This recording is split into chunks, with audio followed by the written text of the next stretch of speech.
a red flag flying here.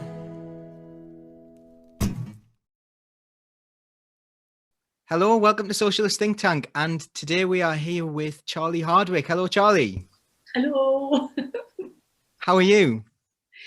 Yeah, I'm all right. I'm all right here in lockdown. I'm thinking about socialism. Oh, well, that's exactly what we want to talk about. It's almost as if you knew that. It's almost as if you. So, okay, so we'll go into the first question that we always ask, which is, what is socialism to you? What a question. I think in lockdown times and in the current political climate, all of us are questioning precisely who we are and what we believe in and what our fundamentals are and our foundations are. But for me, I think it's quite simple, probably risible, really. But I just think that the strongest should look after the weakest, and those that have should help those that have not. And I think that's the natural justice in the world and what we constantly have to remind ourselves of and fight for. That is a lovely, succinct answer as well. So that, and it's such a nice way of doing it and caring about people and stuff. So have you always felt like you were a socialist? You know, is it something you've always identified as? I did not know the word socialist, I don't think, unless I probably saw headlines in the Daily Mirror or the Sun or something, bad, evil socialists. So I never knew what it meant. I was introduced to politics quite late, politics with names quite late. But I think I've always been political as a person, but just didn't know that I was. I was thinking about it before and I was saying, where does it come from? Me mum, if you can bear to dig back this far in history, I've still got me mum, she's 95. She was born in 1926, year of the general strike. And she was orphaned by the time she was 9. Both her parents died of TB. And she was sent off to a Dickensian orphanage in Harrogate, where they were beaten and treated absolutely abysmally. And I think her sense of injustice became a mantra in our house and our upbringing. It's unbearable. Injustice is unbearable. And I think she's a very compassionate person, and based on her own experience, I think that was sharpened. And she left school at 14 to work. She managed to come back to live with her granny in Moorsend. And my dad was a grammar school boy from a very, very poor family. We used to scream and laugh when he used to say we didn't have any shoes till we were 9. We used to think it was hilarious, but he didn't. They used to get police boots. It's like, did he used to have to wear the policeman's boots? It's like, no, there was a fund to buy shoes for the poor. So he was one of 9 and met my mum. They were neighbours when they were teenagers, when they were kids. So he was taken out of grammar school, where he was a really bright lad on a free scholarship. His dad walked into the classroom one day and just said, "You out, I've got your job as an errand boy," because you had to bring money into the house, and that's what you had to do. So he's a very, very bright man, and he worked as a security guard at Wills's factory most of his life, but an autodidact. And I think was shop steward at one time. And he used to read a lot in the house, and he used to read about struggles and, and inequality and injustice. So it's been there in my background. This is a very long answer to it. But also I was a Sunday school girl, as we were in the 1960s, in a little Methodist hut that my grandfather used to be a caretaker of. And it had no iconography. It was the lowest form of church you could get, with a chenille tablecloth and a little wooden cross that one of the blokes from the shipyard had made, one of the joiners had made. And I mainly used to play with fuzzy felts in our Sunday school. But it was about there was a kind of love in it. It was a little community of local people, and it was about teaching love. So I suppose there was a bit of Christian socialism going on there. I'm not a Christian now, but that sense of justice, injustice was there from us being little. And also, I was lucky enough to have an older brother and sister and listen to Jimi Hendrix and Pink Floyd. And so I knew through the lyrics of songs about love and peace and the Vietnam War. And, you know, I was surrounded with that as a kid, forming ideas all the time of this is wrong. And peace and love sounds right. So that's really interesting that you say that, because a lot of people like kind of portray socialism as this, like, we're going to take something off you, we're going to do something awful to you, you know, we're going to take away your freedom and stuff. It sounds like you're describing the exact opposite thing to that. Yeah, I think when I discovered that it was called socialism, I think what I've always seen it as is it's kindness. It's a great description. It is kind of what are fuzzy felts, by the way? I don't know what they are. Fuzzy felts are little cutouts of felt. So there's like fuzzy felt circus folk, fuzzy felts, you know, I don't know, in the farmyard. So I haven't thought about this, Paul. It was probably an early introduction to theatre, because you could make up your own scenarios with fuzzy felts, and they were dead easy to kind of construct because they just stuck on the bit of fuzzy paint, like a fuzzy background and fuzzy little people and fuzzy little buildings. So yeah, that's what I learned in Sunday school, how to play with fuzzy felts. That's brilliant. It's like the basis of your acting career and socialism. Yeah. You see, you never know what's influencing people at their very root. Well, you work with children, don't you? Yeah. You know, why don't we fill them up with empathy and love? That sounds like a good idea to me. Yeah, it sounds a lot better than filling them up with the idea of greed and hatred. Yeah, that's right. Yeah. No, I used to be, I'm jumping the gun a bit, but I used to be involved in a theatre and education company. Nearly every theatre company in the land under Thatcher's and her government's rule. We must never forget that Thatcher wasn't on her own. Excuse me. And all these theatre and education companies used to go into schools with plays. And little did the government know that we were absolutely filling children up with ideas of socialism, compassion, empathy, justice, injustice, fighting prejudice. You know, it was a fantastic movement. So it goes straight into it. My fuzzy felts come to life in my work.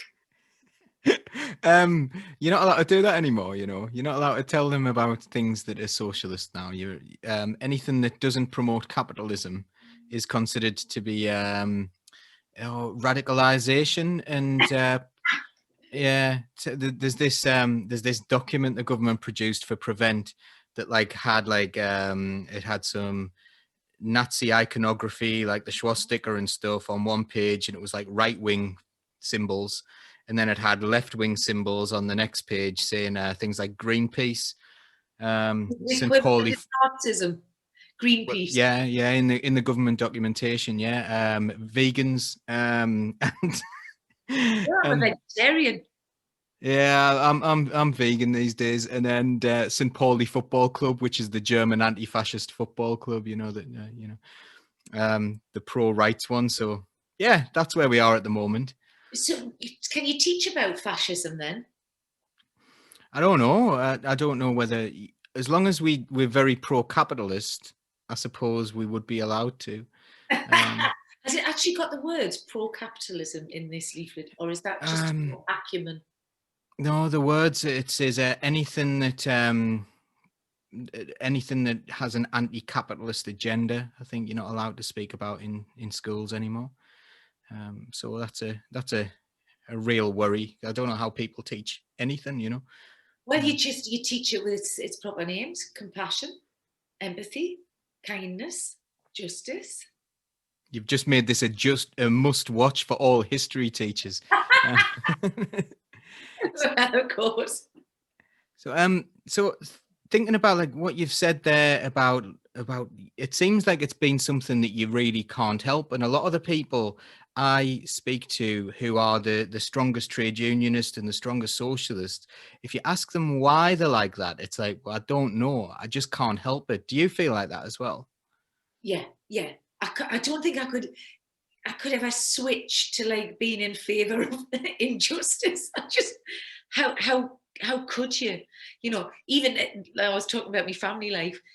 You had to support the underdog in everything, and that included any external arguments. The first question that I would be asked was, "And what did you do in this argument?" It's like, "Oh, hey, man, aren't you supposed to just go, 'I believe in you, I will defend you'?" It's like, how did this come about? And were you mean to somebody? Oh God, you kind of get away with that, you know. So it's too deep in there. You can't. Once you know the truth, and once you know how appalling some people's lives and experiences are, you can't unknow it, can you? And you can't think, well, I'll not try and battle towards that. You know, also, I suppose you have to have in your personality, whether you're a pacifist or you know, great aggressor. You know, whether you can do things quietly with stealth, or whether you're best with a great big torch in your hand, you know, and a megaphone. And for me, I have to make my mouth go about it. And something that was really very clear when I was growing up in the late 60s was about racism. And I think that was mainly, I got that probably from, you know, Sunday school, about everybody must be equal, everybody must be treated equally with equal respect. But the music from America, what was happening in America, you know, and like I said, Jimi Hendrix, he's just on the wall there, you can't see him. To me, that was like incendiary.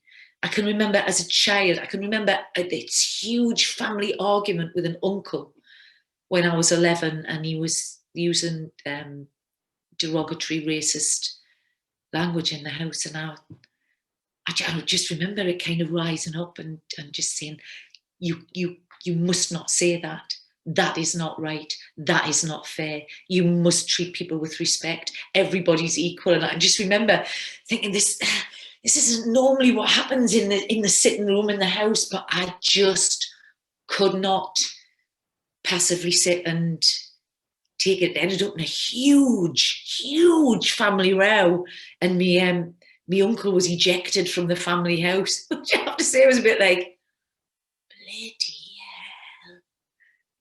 You know, maybe I liked the effect, that's why I've kept on going, but it was that I couldn't collude, I couldn't not say, this is not right, that is wrong, this is right. You're definitely a signpost rather than a weather vane, aren't you? You're not just going to go with the flow. You're just going to say, no, this is right, and this is where I am. Yes, to my detriment and to my positivity, or whatever the equivalent is of detriment. So, with your profession, being an actor, or I don't know if you prefer actor or actress. I don't care. Do you? We fought for years to be actor brackets F, because of, you know, how derogatory the term actress was used. You know, and our argument was always, would you call somebody who was looking after you medically a doctoress? No, well, we're actors. So it was kind of that. But actually now, because a certain level of equality has been reached, doesn't set as aflame as it used to. I don't mind either. I respond to either, because obviously there's a great pride in being a female actor as well. So I'll still stick with actor though, because of what you originally said. So you must have met like sort of loads of different people and loads of different, you know, you've probably met some people from quite privileged backgrounds who've managed to make it in the industry because they had a lot of backing and they had a lot of money that they could sit back on. They wouldn't have had to struggle. And you've probably met people who've struggled through. But that must have been a strange experience working on sets with that different, background. Well, that came later in my career, because I went into theatre because I joined a youth theatre, which was a council-run scheme to allow working class kids access to the arts. So disenfranchised kids, me, and to just encourage, young'uns. So in Wallsend and in Backworth and in several places, the council put money in and funded youth theatres to attract kids from round the streets. Because had it been in Newcastle, I would never have gone. I would have felt like it was a club for somebody else to go to. But because it was in Wallsend and just up the high street, it was like, well, that's local, so it's accessible. It must mean that I'm allowed to go to it, really. So they marketed that right.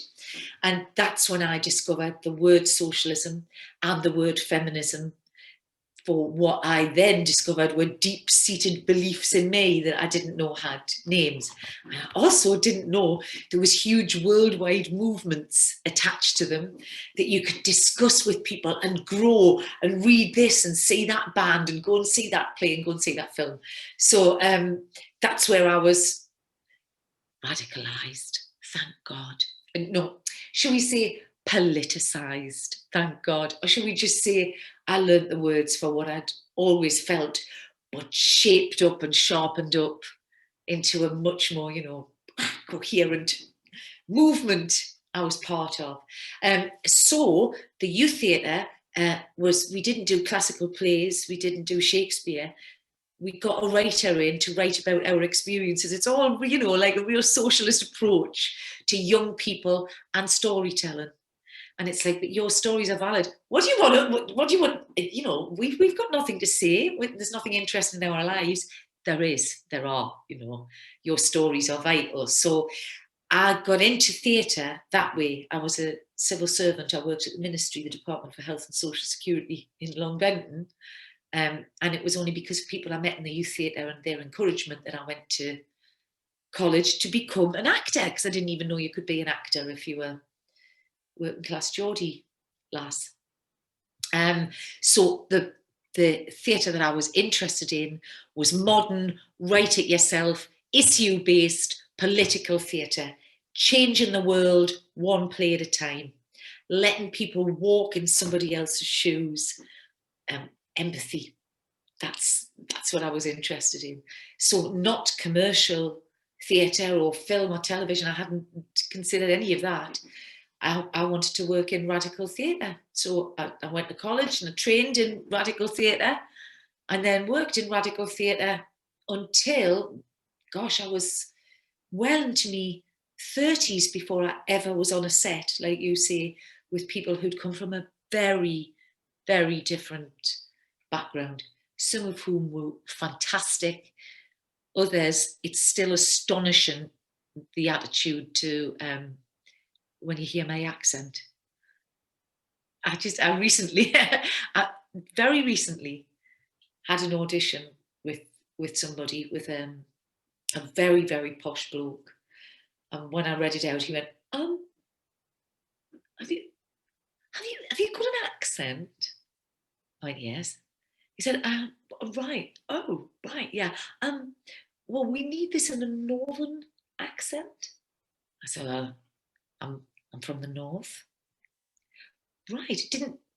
I thought I heard something. Could you do just a kind of general northern? Who's he? And it's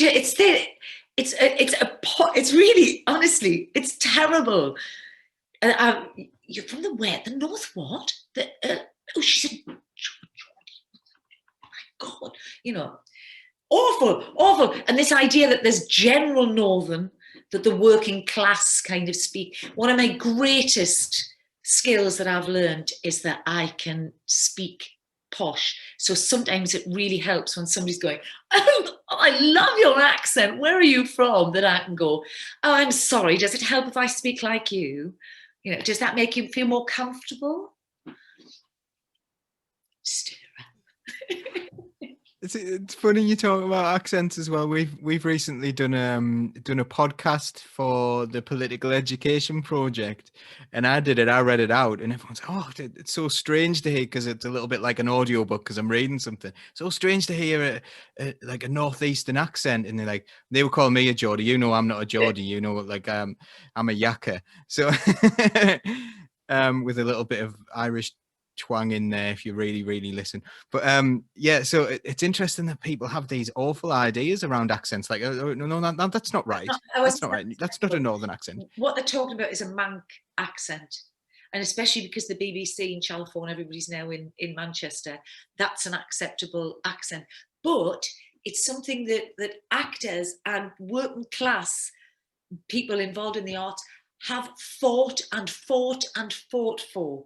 So when I was applying for drama school, I was told that I would have to lose my accent to go into a neutral accent, which is RP.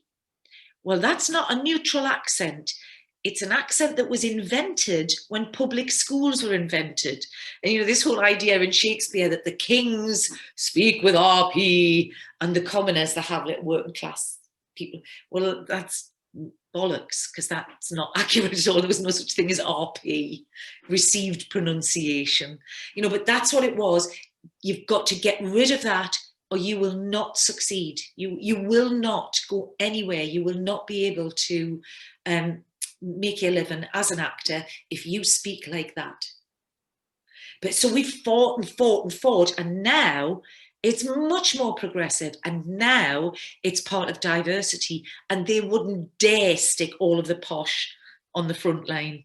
Ha ha ha. They wouldn't dare. You got to watch it though. Turn your back for a minute. They'll all be at it again. All of our great inroads that we've made.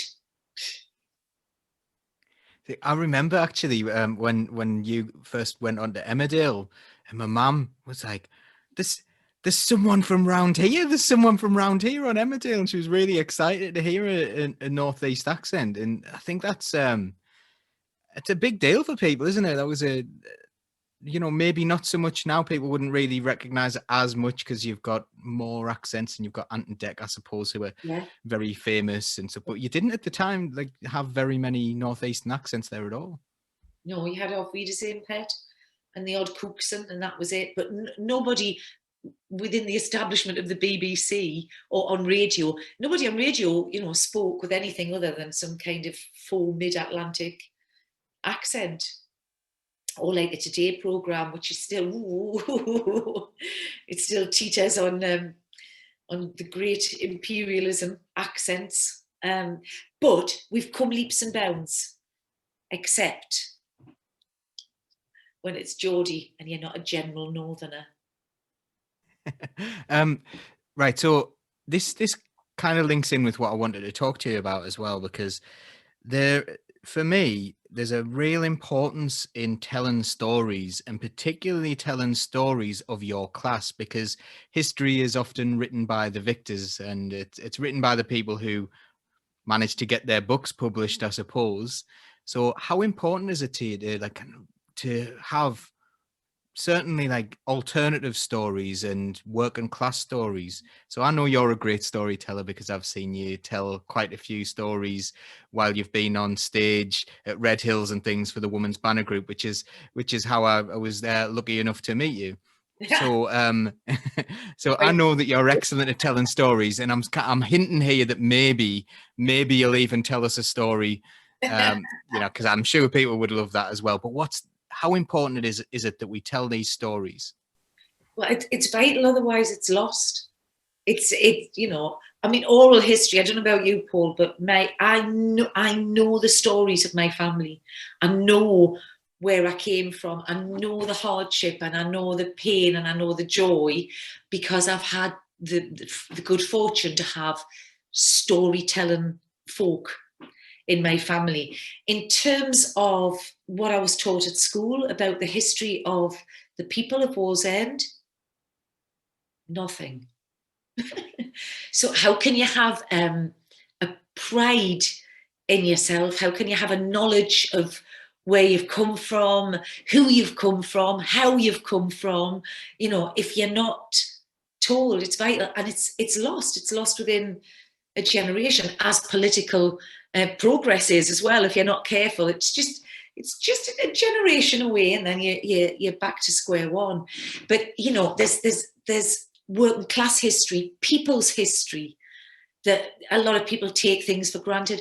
Feminist history, I'll talk to young women now that don't know what we lobbied for and demonstrated for, and who assume that things were always like this, which there's a lovely thing about that, isn't it? Because it's like it becomes a normality.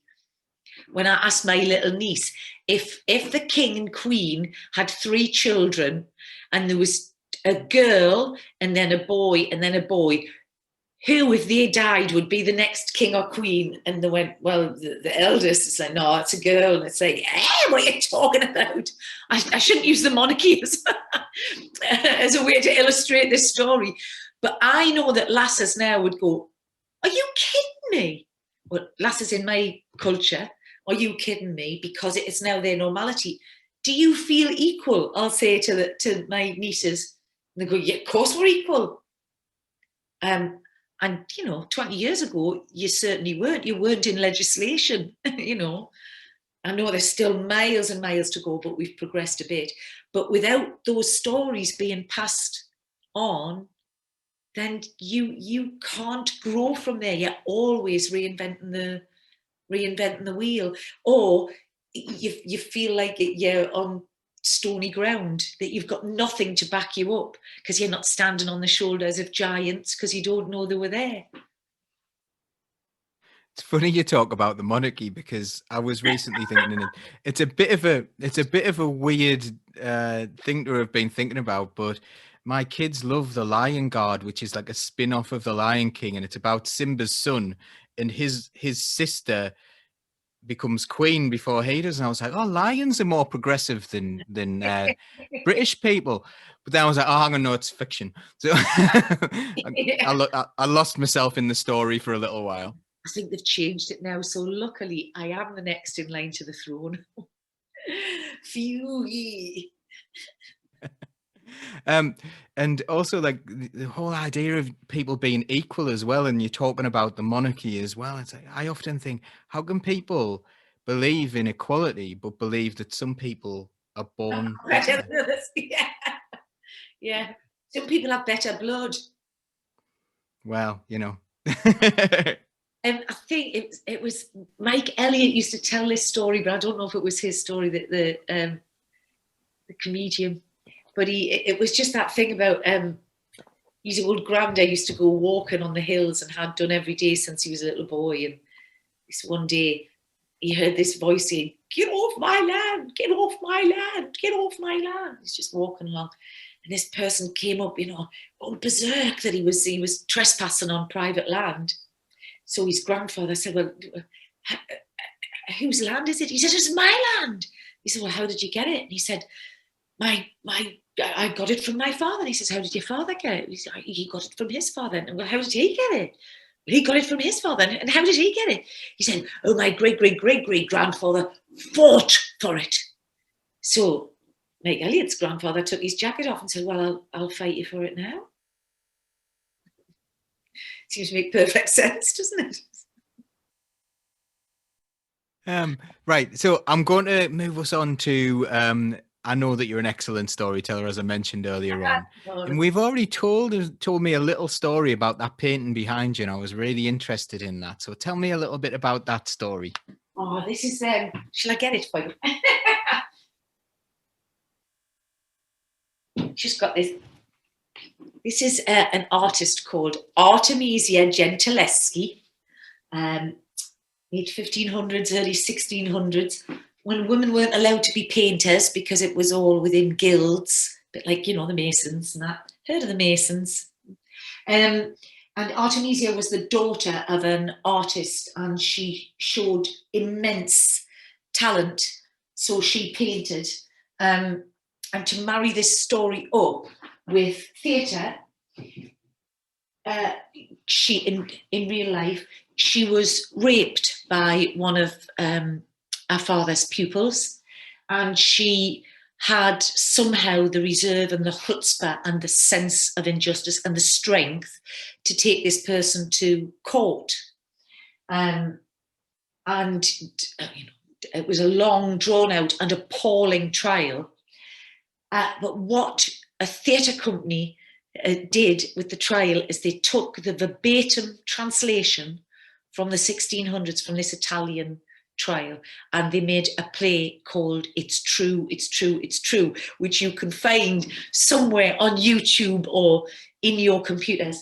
And it was the most fantastic piece of theatre that brought this episode from 400 years ago up in front of your face. And the three performers, these three women who played all of the different roles, were staggering, and it moved me to tears, and it made me want to go out and burn buildings down.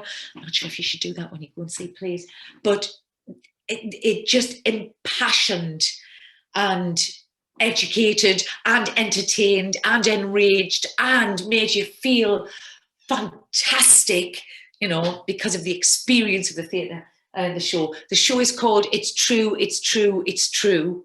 And our darling Artemisia, he was found guilty at a paltry sentence of exile away from Rome for 2.5 minutes or something. But as part of the trial, they used thumbscrews to find out if the accused was lying. But because the accused was an artist, they didn't put his thumbs in the thumbscrews because they thought it would ruin his career. So they put Artemisia's thumbs in the thumbscrews. And she was an artist, but of course she wasn't an artist in their eyes. So the victim was tortured in front of the court, and that's what she cried. It's true, it's true, it's true, it's true, as her thumbs broke and fell apart. Terrific woman, and who knew about Artemisia? And that's what theatre does. At its best, it takes it, it can marry the past to the present and send us emboldened into the future, but making sure that we don't forget about the giants that went before us. That is it's a crazy story, really, isn't it? An unbelievable story, but yet somehow believable. Yeah, completely. And to use the verbatim, the actual, a translation of the transcript from the courtroom to tell this story. Oh, it was fantastic. Sometimes I think, I don't know why I do theatre. It's lame. I think I just better get out and lobby and then you see something like that you can be part of such powerful storytelling that you can change the world a play at a time. So, do you think any of your plays, if you think back to them, do you think, wow, what was the most powerful of the plays that you've ever done, do you think? Oh, well, I worked at Live Theatre Company in Newcastle, which was a new writing. Well, it is of course, there's no theatre at the minute. And all those poor young people who've come out of drama school and normally work in bars because you've got to supplement your income somehow. I don't know how they survive, and I feel heartily sorry for them. But Live Theatre Company was a very political theatre company. It's a socialist theatre company. It's about people's stories. It's about people's history. It's about the Northeast and the world. And they used a cohort of young working class actors and older working class actors that had come through the youth theatre system that I came through. And it was a new writing company, so plays were always being written for us. I must have done at least 30 plays with Live Theatre, and from the wackiest, maddest stories. I was in a play called Buffalo Girls, about these two lasses that we you know, we toured all over the Northeast, and people used to be falling off their seats laughing. Women, young women shouting, "Hey, they're like me, they're like me." That's such a heartening thing to hear when you're on stage. You know, so radical in small ways, and then radical in big ways. I was in a play called Your Home in the West, which was about an underclass family in the West End of Newcastle, which was terrifying. And so powerful, and, you know, represented people who would never be represented on stage. Also played the MC in Cabaret, which is of course a musical, but it's about the rise of fascism in Germany in the 1930s, and, you know, in a wild old nightclub in Berlin, you know, and major political things, tiny political things. Cooking with Elvis, Lee Hall's play, Lee Hall, who wrote Billy Elliot, which was the filthiest play, but so funny and absolutely tragic, with the heart of an unloved 15-year-old girl at the centre of it in a dysfunctional family. Just, you know, a whole breadth of wonderful plays. Tom Hadaway plays. Tom Hadaway was a playwright who he worked on the Fish Quay in North Shields. He knew the trawlermen, he knew the whole industry, and he was a poet, you know, par excellence, this working class, wonderful man. And he wrote the most compassionate plays about working class folk through history in Shields, and a play called Seafarers about a trade union leader from the Northeast who ended up in a jail in Florida. You know, a whole breadth. I'm sure I'm not doing any of them justice, but the audience they served, and what it means to be part of this huge storytelling history, the audience is also part of, and they take those stories out of the door and feel, you know, that it's part of their past and part of their richness, and just makes you feel great about yourself and your tribe and the world. Internationalist as well, you know. So it sounds like you've done those things, and that sounds a really important and fun thing that you've done there as well. So and it is important to have fun. It is important because I think a lot of the time people think socialists are like always like banging a drum and getting really angry about things, and there's no humor there. It's not actually my experience, but what do you think about that? I think if socialists weren't funny, I wouldn't be one. I don't want to join that club. God, you've got to have a passion for life. I'm interested in passionate people, and I've been really lucky in the theatres and the shows that I've been in with a lot of other passionate socialists, and we've, you know, nearly knocked 7 bells out of each other in the process. I'm not purporting that, I'm not saying that, if that's going to mean that and that's racist and that's got to be countered otherwise, you know. You know, it's a great way to be creative, though. You thrash it out, and then something forms at the top of it. Something organic is formed, you know, through struggle in the theatre. You mentioned like back in Wall's End, so I'm taking a little bit further back in the interview here, that the council put on those things. Now, I don't really hear very much about councils being able to have the budget to look at anything creative whatsoever. You know, councils are cut down to the bare bones. It's like they deliver your bins, that's it. But like, you know, what is the power of councils being able to allow working class people to be creative? Yeah. I mean, it sounds like a socialist paradise, doesn't it? I don't think North Tyneside Council in the 1980s was a socialist paradise, but there were people there who were passionate, and there was the will and the dosh, presumably, that you could do that. I mean, the council's like a big emergency service now, isn't it? But having said that, there's still little departments fighting and clinging on and doing youth work, and the most dedicated people. How beleaguered, you must be to be in local government and to have a vision and to have passion to change things. And I don't know, I don't think I'd be coping very well. And especially, you know, at the minute we're in lockdown and everything is in a kind of state of stasis. God knows what's on the other side of this. The poor will pay for this somehow, you know, the magic money tree, the billions and millions and every day. I mean, when can you believe that you'd listen to the news and another billion is being put onto this and the NHS today, an injection of, it's like, after austerity, after the poor paid for that, after the poor put the coffers back, there's suddenly billions to throw away. That'll be raked back. And by goodness, I think we know that where it won't be raked back from, it won't be coming from those who have.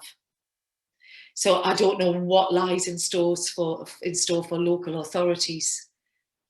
We've got to keep our eyes securely on that, haven't we? Absolutely. So with what we've said there about the importance of telling stories and how important it is to, I think we're saying it's important to support local theatre here. Do you think post COVID, you know, will those big gatherings be even possible, or will we have to be looking to kind of smaller things and maybe smaller outdoor productions and stuff? Does this generate more opportunities, do you think, for people to support their own local creative people in their own communities? It's a dangerous Tory argument, mind, you know, that creativity will happen if you take the dosh away. Don't tell anybody. but stories will out. You cannot silence people. Writers will write, you know. Thank goodness that this great big empty vessel with a big mouth, you know, found a way of being able to use that and be employed to do it. But people, you cannot stop musicians from playing, you cannot stop writers from writing, you cannot stop dancers from dancing, and you cannot stop actors from telling stories. So we will find ways. I don't know how people are going to survive if they're not getting paid to do it. The danger there, of course, is then it just becomes a playground for the rich, which it was before radical ideas from you know, post-war radical ideas about the working class being involved in the arts and universities opening up to more working class people. You know, that didn't happen by accident. That was all, you know, part of a bigger plan, I believe. So something people will create. My worry is that if they're not paid, that they'll just have to do it like as a hobby on the side, as an amateur production, out of sheer will to do it. But, you know, if people are given the opportunity to work in their field, then excellence comes out of that, and excellent storytelling comes out of it. You know, Lee Hall has honed his skill because people invested money and gave him time to develop and encouragement. And, you know, if the artists aren't supported, they'll never fulfill their potential unless they've got private backing. That's the worry. Give people a chance. So what would your advice be then to someone who maybe wants to write socialist stories or wants to act in socialist plays, or just any kind of working class person who wants to get involved with this? You know, what would your advice to them be? Do it. And what I would normally say is go and see as much theatre as you can. Get down to live theatre, get down to alphabetti theatre, you know, go to little studio places, see as much as you can. Go to the People's, see what's on at the People's Theatre, and I'm talking about my locale, obviously every other little place. Poke about, nose about, you know, stick in the hornet's nest and go and see what's going on, but write. And there's, you know, there's organisations, there's New Writing North, Live Theatre Company is a new writing theatre company. There are people that are still willing to help and develop talent and potential. And even if you just want to do it for your own joy and your own sanity, you must do it. You don't silence yourself. Sit down and sing, sit down and write, on the back of a bit of scrappy paper. So what's going to happen if they don't do that then? What do you think will happen if people stop being creative, if working class people stop telling the stories? What do we lose? Humanity. It's the stuff of humanity. As far as I'm aware, it's what separates us from ants. I don't think they tell stories. I think it's the human condition. We've got the gift of storytelling. I'm a patter merchant. That's what I've got on my CV. That's what I do for my job. But it's vital. It's vital for the development of you. You have things to say. Your feelings are valid. Your stories are valid. Write them. And what it does to you as a person, I don't know if you sing, Paul, or if anybody watching sings, to sing at the top of your voice, you release feelings in yourself of absolute, utter ecstasy and joy. We've got that potential as human beings to have so much pleasure. If you've got any pleasure, it's a hard enough life, isn't it? So anywhere that you can find joy, and if you find joy in writing, write poetry, it doesn't matter. Don't compare yourself to anybody else. Get it out and let yourself expand, let your mind expand. I do sing a little bit actually, but we sometimes subject our viewers to do it because because we have the copyright to our own music, and every time we try and use someone else's music or something like that, we get a copyright claim in. We had one in from Bono once because there was like a 1 second of Sunday Bloody Sunday in there, in something. So yeah, there's always people trying to monetize things. So we do subject people to my voice sometimes, but you can't tell. It's really heavily distorted. But yeah, I know what you mean about like really, really passionately singing and, enjoying yourself and telling those stories. And all our songs were always about trade unionism, funnily enough, but you couldn't tell because you can make them vague, can't you? When you write music, you can tell a story that's going to mean something totally different to someone else because of their own life experience. They put their own life experience on your words. Yeah, of course. And that's what we do when we tell stories. People can relate to you, or they take a little seed from that, and just a couple of days later, just make them think about something else. It's just all about connection, and community. And I do think without community, we are sunk without trace. We cannot survive. You cannot have the richness of the life that we all deserve. And I'm not talking money. I'm talking experience and joy and pleasure and argument and struggle and going forward and fulfillment. I'm going to move on to the last question I always like to ask, which is hopes for the future. And already I've had a real positive experience today with interviewing you, because it's nice to hear something a bit more positive. It's nice. I think the whole interview has been pretty positive. So what are your hopes for the future? What can we do, like with regards to socialism, with regards to telling our stories? What can we do? How can we change the world and make it a better place? Keep on keeping on, haven't you? We know what's right. We've got to not be beleaguered. I feel completely beleaguered at the minute. I don't know, I don't know where to carry my card. There are some things, class, feminism, racism, homophobia, Islamophobia. I can do all of those. They're important, but I haven't got somebody that I'm thinking, and they are doing this on my behalf. That's exactly how I feel. I feel dissipated and often hopeless, I think.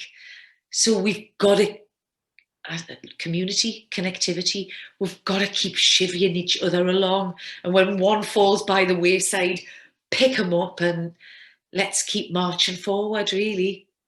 And let people fulfill their potential. You know, you don't have to go into the arts and work in the arts, but let people be as three-dimensionally capable as they are capable of. You know, let them flower and don't nip them in the bud. Let them come to fruition, and we must all try to ensure that that's the legacy that we leave behind, and make sure to tell people about it, because I'm not being written out of history. I love that you said that, because that's the kind of socialism I believe in. It's when you're talking about chivying people along, I believe in bottom-up socialism. I believe it can only possibly happen if we all do it, and if we all empower one another and say, I tell you what you can do. If we stick together, we can do this. If we stick together, we can do that. It is. I didn't know what bottom-up socialism was. Sounds absolutely filthy. Is it like carry on socialism? It is, yeah. Yeah, well, I'll play Kenneth Williams in this version of it. Yeah, absolutely. You know, that it's all about connection. Unity is strength, and don't let people fall. Always have your hand out. That's brilliant. And do you think the days of looking to a figure to kind of emancipate you, do you think that is going to ever work if we always just look for one figure and say, actually, we need to be led out of this, or do we need to lead ourselves? Yeah, we need to lead ourselves. It's got to change. This patriarchal approach to democracy, it doesn't work. All you ever get is patriarchy. So we've got to think way outside of this. There's a great Sinead O'Connor song where Jermaine Greer's talking. It's a little clip of her speaking years and years ago about we could reimagine. It doesn't have to work in this kind of hierarchy, in this pyramidic hierarchy. We could organise things that you would never believe, you know, that nobody's ever thought of yet.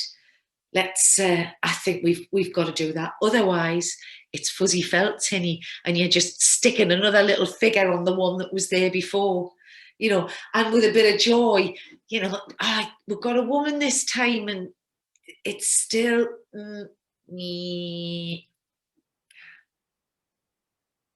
That's not very articulate, is it? That's the logo. I was just about to say that, you know, that is the best ending we've ever had, where you've got like that noise and a noise and a gesture. Yeah, this is bad. This is good. Let's do it together. Thank you so much for doing this, Charlie. I've really thoroughly enjoyed myself, and you made me feel a lot better. Well, how flattering of you. I think probably a load of old blather, and people will go, what's she going on about?